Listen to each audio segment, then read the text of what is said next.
esta ocasión vamos a hablar acerca de los profetas de Israel.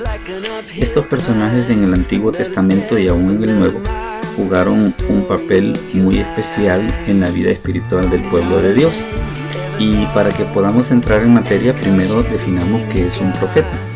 Las escrituras al respecto nos mencionan que el profeta era un vocero también de parte de Dios, y eso lo entendemos en base a la palabra hebrea Naví, que es de donde se origina nuestra palabra profeta, que su significado es de profeta y de vocero.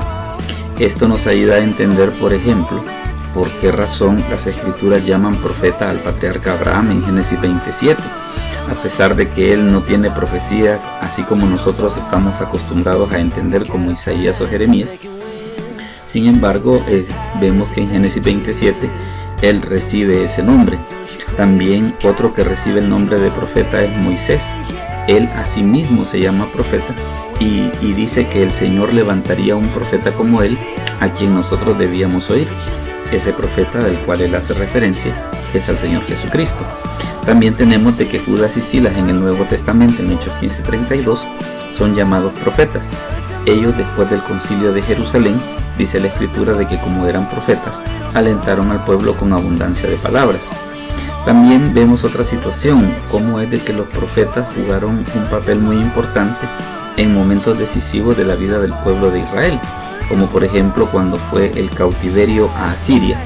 A pesar de que fue un momento muy doloroso para el pueblo de Israel, pero de parte de Dios él no se dejó sin oír mensaje, porque en esa época los profetas que estaban testificando era el profeta Oseas, el profeta Amós, el profeta Isaías y el profeta Miqueas, quienes hablaban al pueblo de Israel respecto de qué era lo que sucedería.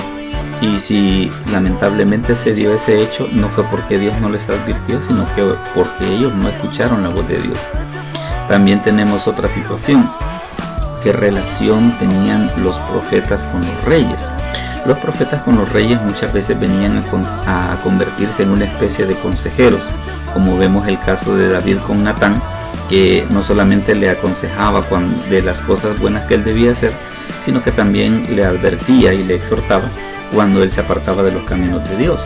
Una situación similar vemos en el caso del profeta Isaías con el rey Ezequías, donde siempre vemos esa situación de que en momentos difíciles el profeta asesoraba y le hacía saber al rey cuál era la voluntad de Dios.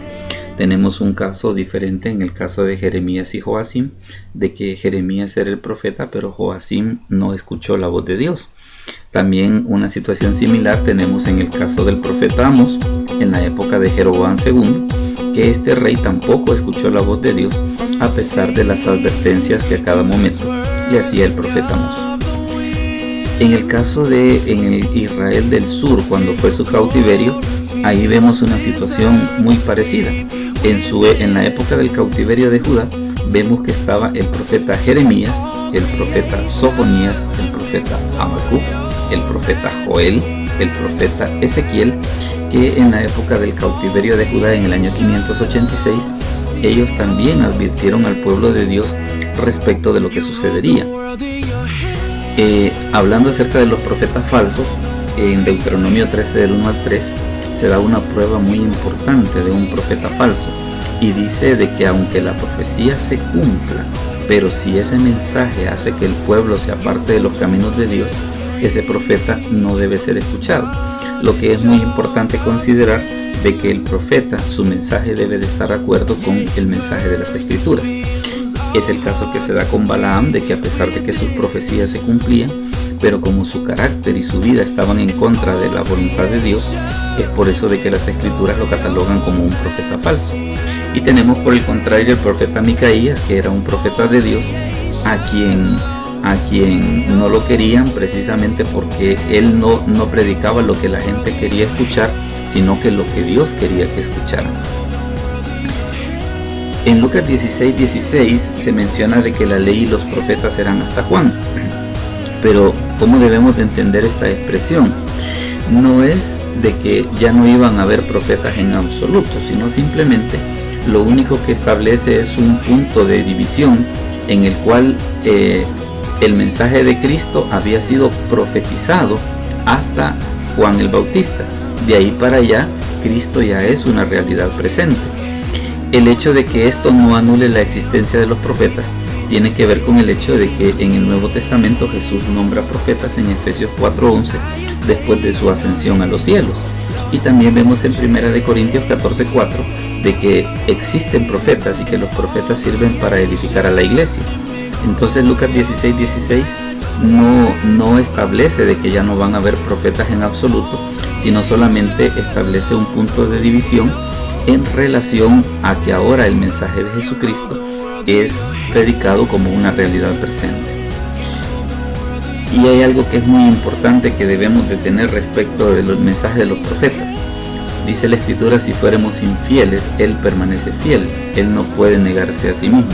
Un verdadero profeta jamás va a contradecir las Escrituras.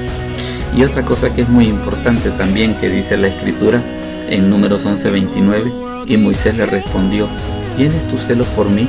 Ojalá todo el pueblo de Jehová fuese profeta, y que Jehová pusiera su espíritu sobre ellos.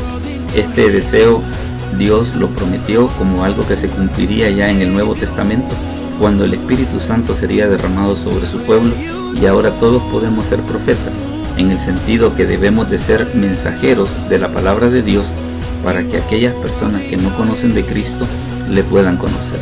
La invitación es: ¿quieres tú aceptar el reto de ser un profeta de Dios? Saludos.